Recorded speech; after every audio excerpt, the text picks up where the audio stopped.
اهلا بيكم حبايب قلبي، عاملين ايه؟ يا رب تكونوا كلكم بخير. النهارده معايا فيديو حلو كده. واحده محترمه طلبت مني القرايه دي. طلبت مني ان انا اعمل قرايه للابراج. انا هعمل لكم النهارده قرايه للابراج، هقسم لكم الابراج على جزئين عشان وقت الفيديو. هعمل لكم النهارده 6 ابراج هشتغل فيهم. الابراج ديت احنا عايزين نشوفه. طبعا انتوا اللي بيهمكم في الموضوع كله، في القرايه كلها العاطفه. العاطفه عايزين تعرفوا ان في رجوع للحبيب ولا لا. هشتغل في برج دلوقتي، وهنفتح عليه وهنشوف في رجوع للحبيب ولا متأخر ولا مفيش خالص، وهنشوف قصة كل برج كده سريعا. يلا بينا نبدأ كده. بسم الله الرحمن الرحيم. معانا أول برج الحمل. عايزين نشوف العاطفة مع برج الحمل، وفي رجوع للحبيب ولا لا. هي دي الأسئلة بتاعتنا دلوقتي. بسم الله الرحمن الرحيم. برج الحمل. برج الحمل زعلان. في زعل كده. آه، ماشي، تعالوا نكمله.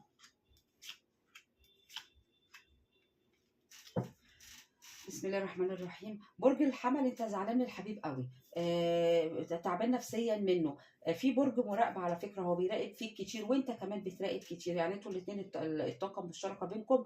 في مراقبه بينكم. يلا بينا كده نبدا كارت كارت عشان نجمع بسرعه. برج الحمل.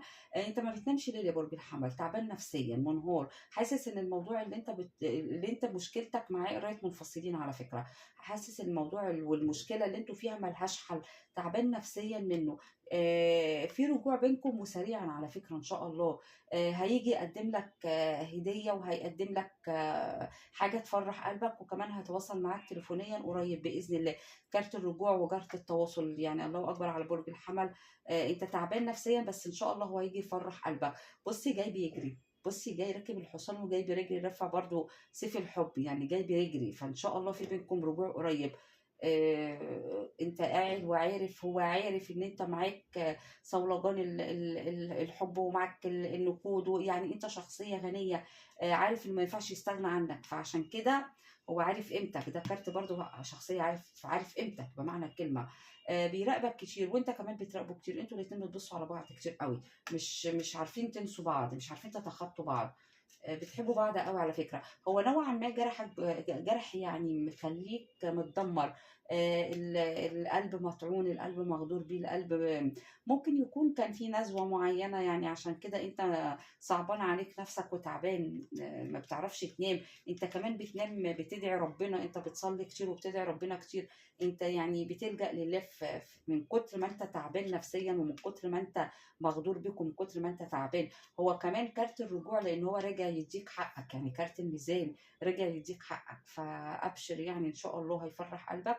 وبرده طلع لنا برج الميزان. هنا بيديك النقود، بيراجع يديك حقك، راجع يفرحك، راجع يرضيك. وطبعا ده كارت المكالمات وكارت الهدايا وكارت العطاء. فان شاء الله ابشر يا برج الحمل. في رجوع وقريب على فكره ان شاء الله لبرج الحمل. طبعا احنا هنا بنقرا قرايات عامه، مش قرايه خاصه. لو هي قرايه خاصه كنا حددت لك امتى بالظبط، ايه دنيتكم بالظبط، رجوع بعد قد ايه، هيرجع ازاي، طريقه الرجوع. كنا يعني هكرنا حاجته قوي يعني. دي بالنسبه لبرج الحمل. يلا بينا نشوف برج الثور.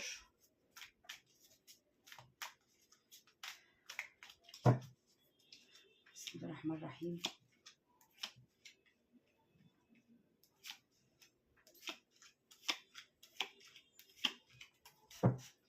برج الثور معانا. انت الموضوع بالنسبه لك في برضو هنا برضو انت بتشتغل على نفسك علشان العلاقة دي تتصلح، ونفسك ان العلاقة تتصلح، قاعد بتحاول انك تصلح في العلاقة. نفسك يبقى فيها رجوع، وبرضو ان شاء الله في رجوع كتير، وفي رجوع قريب على فكرة. في برج الثور برضو في كاسات الحب ممدودة، انت عطيته حب كتير، وهو كمان راجع على فكرة يقدم حب كتير. راجع لك، هو راجع لك على فكرة. هنا ضلمة بعد نور، بعد ضلمة. نفس هتتنفسوا تاني بعد ما كنتوا مخنوقين في توابيت، بعد ما كنتوا ميتين. فان شاء الله في امل كتير كده، في نور، طاقه نور جايه لكم. مكالمه تليفون طبعا، وش اهيت مكالمه تليفون، وتقديم هديه كمان يعني. ان شاء الله. هو عاطينا سكه، عاطينا حته الغرور شويه، متكبر شويه، شخص متعب برضو، ما بننكرش، شخص صعب التعامل معاه. بس كلامك وحش وصوتك وحش ونفسه يرجع يتواصل معاك تاني. يعني هو انا مش شايفه ان هو هيتاخر عليك. طريقتك واسلوبك وحشاه. كنت انت بتتكلم معاه بطريقه حلوه كده، بطريقه بتعرف تشده فيها بالكلام، كل دوت وحشه. هو شخص متعب. الشخص اللي احنا النهارده بنتكلم عنه برج الحمل، احنا بنشوف الحبيب راجع ولا لا، ده دوت السؤال بتاعنا. شخصيه ما كانتش بتحسم امورها خالص، شخصيه متهوره، شخص ما كانش بيتقن كل كلامه، كان شخص متعب. يعني كان تيجي تتكلم معاه يقفل معاك ويتنرفز عليك، وممكن بلوكات كمان تتعمل. وممكن يغيب عنك بالشهور، وممكن يغيب عنك يعني ما بيحسمش كده كل حاجة على طول. شخص كده عارف القهوة، اخد في وشه وماشي على طول كده، تكلمه كلمتين يلم حاجته وياخد بعضه ويمشي. شخص عالي رافع وشه لفوق، متكبر، مش عاطي كده اتزان. بس هو خلاص يعني اتعلم ان هو كل دوت يعني بيقول لك انا خلاص عايز اقعد وابقى حكيم كده وماسك الحب عصايه الحب. بيقول لك انا بيتاسف هنا وعايز اقعد ابقى شخص عادي كده، هادي وعاقل، لان انا بحبك. والعلاقه نفسي اصلحها، من نفسي اخلي العلاقه تبقى في حته سليمه، حته حلوه كده، لان انا بحبك. وكاسات الحب كمان مليانه، كاسات الحب اهوت. فبرضو في رجوع بينكم قريب يا أصحاب برج الثور. هنيئا ليكم برضو إن شاء الله، في رجوع بينكم قريب. يلا بينا برج الجوزاء. بسم الله الرحمن الرحيم. في رجوع لأصحاب برج الجوزاء مع الحبيب قريب. انتوا ميتين في البعد عنه، ميتين. أصحاب برج الجوزاء طاقتكم وحشة قوي، طاقتكم صعبة. ايه ده ايه ده ايه ده، ليه كده برج الجوزاء؟ ان شاء الله يعني ربنا يا رب. انا مش عايزه انكد على حد والله، ولا عايزه اخلي القرايه مش حلوه، بس انت شخص ميت في البعد عنه، انت تعبان نفسيا، انت مقيد في العلاقه دي قوي، العلاقه دي مدمراك، العلاقه دي تعباك قوي. بص كارت التعب، بص كارت الموت، بص كارت الموت. تعبان نفسيا، متدمر. حاسس ان انت اجتهدت في العلاقه ديت وعملت كل طاقتك وابذلت كل طاقتك، وبالرغم من كده هو ما قدرش ده. الشخص دوت شخص متعب، اللي انت بتسمع عنه، اللي انت داخل بتسمع عنه. انت بتحبه حب شعلة، انت بتحبه حب كبير قوي، بس الشخص ده شخص شيطان، ما كانش مريح بالعلاقه معاك بالمره. كان بيدمر لك اعصابك، كان بيدمرك، ده تعبك نفسيا، ده موتك من كتر طريقته، وكان بيمشي على طول، كل ما يتكلم معاك يتعوج عليك وياخد بعضه ويمشي. يعني ما كانش شخص هين، ده مش شخص سهل خالص اللي انت داخل بتسمع عنه القرايه دي على فكره. شخص متعب بمعنى الكلمه.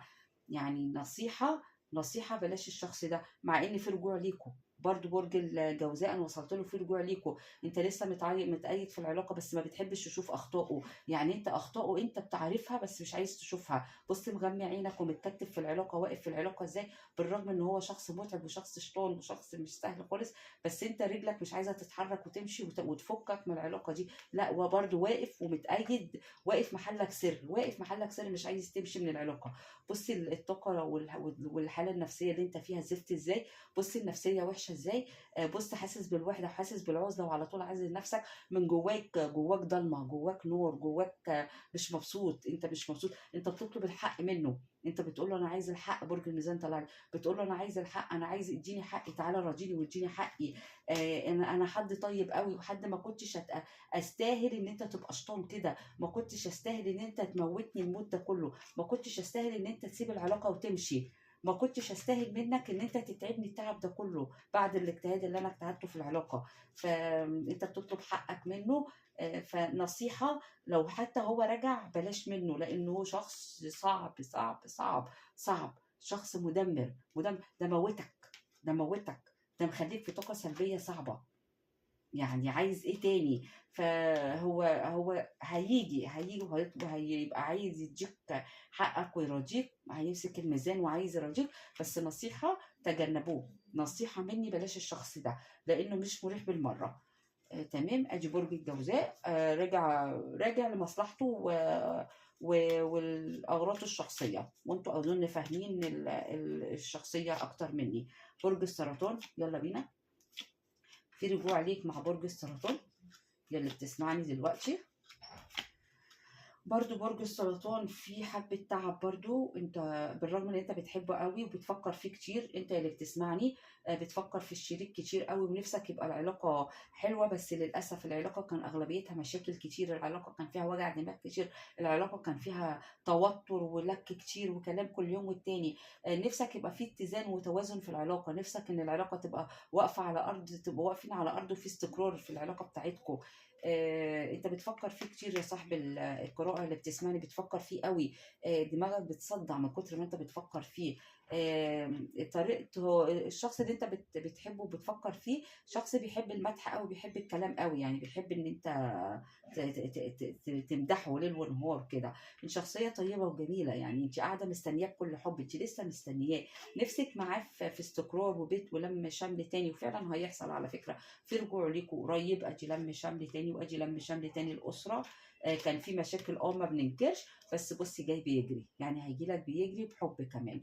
فليكوا رجوع برضو. احنا وصلنا برج السرطان، ليكوا رجوع برضو يا برج السرطان مع الحبيب. يلا بينا، وصلنا هنا برج الأسد. يلا بينا، بسم الله الرحمن الرحيم. برج الأسد في رجوع قريبا للحبيب. طبعا مشغلين برج المراقبة على بعض، بتراقبوا بعض كتير، بتبصوا على بعض كتير. بصوا الكارتين وبتبصوا على بعض، على العلاقة بزعل قوي. بصوا الكارتين بيبصوا واقف بيراقبك، وهنا كمان واقف بيراقب، بيبص على العلاقة، بيراقبك، عمال بيبص عليك كتير. هو تقريبا كده كان مبوظ الدنيا معاك، واستغل طيبتك واستغل حنية قلبك واستغل حبك ليه. برج الأسد كمان طلع لنا هايبك وخايف منك، لأنه أكيد مبوظ الدنيا معاك مادام بيراقب كده من بعيد. عارف ان انت حد طيب، وبيقول لك ان انت حد طيب ومعاكي الحب كله ومعاكي الاحساس الجميل اللي ما ينفعش يتخطاه. عايز يرجع. ذكرياتك معاه تعباه، ذكرياتك معاه مجنناه. مش عارف ينساك، مش عارف يتخطاكي. بيبص عليكي برضو بمراقبه. هنا احنا توصلنا لبرج الاسد. بيبص عليكي كتير، بيراقب فيكي كتير، مش عارف ينساكي، بس هايبك خايف منك. بيتمنى من ربنا ان النهار يطلع والعلاقه تاخد شكل تاني حلو، ان انتوا يبقى في العلاقه من اول وجديد، يبقى ليها معنى تاني من اول وجديد، ويبقى في يعني ايه، العلاقه تبقى ترجع زي الاول، ترجع فيها النور والشمس ترجع زي الاول.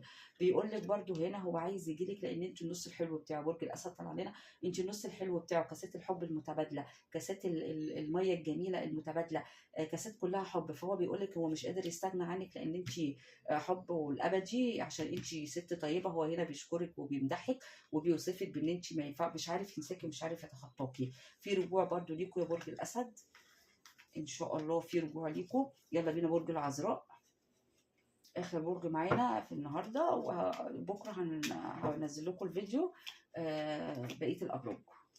يعني اللي ما لقاش برج النهارده، بكره ان شاء الله هنزل لكم بقيه الابراج. بسم الله الرحمن الرحيم. وصلنا لبرج العذراء. برج العذراء انت حاسس بالوحده، حاسس بالندم، حاسس بالقهر، حاسس بان الحب ضايع، حاسس ان الحب مش موجود، كاسات الحب كلها وقعت قدام منك.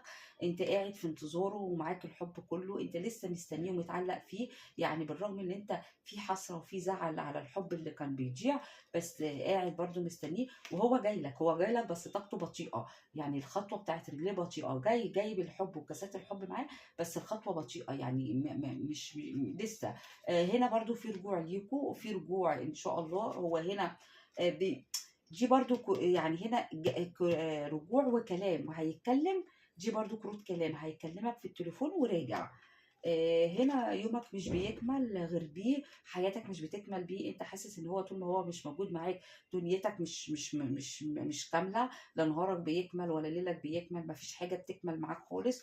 برج الحوت برضو طلع لنا. انت بتحب حب ابدي، انت بتحبه حب جنون، حب عشق. انت شايف الشخص ده ما ينفعش تضحي بيه، وهو كمان على فكره شايف ان هو ما ينفعش يضحي بيك. هنا برضو في طاقه سلبيه شويه، ممكن يكون كان معمل لكم حاجه، وارد يعني يكون كان معمل لكم حاجه في طاقه سلبيه شويه. ممكن برضو تكون ليه كانت مسيطره عليه شويه، هي اللي خلته بعد عنك حبه، او هو حاجه زغللت عينيه عشان كده بعد عنك شويه. بس رجع بيقول لك ان هو مش عارف يتخطاك عشان انت حد طيب، انت بالنسبه له حد حنين، حد جميل، الام، اخت، صاحبه، مش عارف ينساكي، مش عارف يتخطاكي. ففي رجوع برضو ليكوا يا برج العذراء. ان شاء الله خير يعني. واللي حابب برضو قرايات خاصه يتواصل معايا من داخل مصر على 015 5 660065، ومن خارج مصر على 002015546600065 لحجز القراءات الخاصه. احنا النهارده شفنا قرايه الابراج، ست الابراج معانا، وبكره ان شاء الله هنكمل السته التانيين، واشوفكم على خير.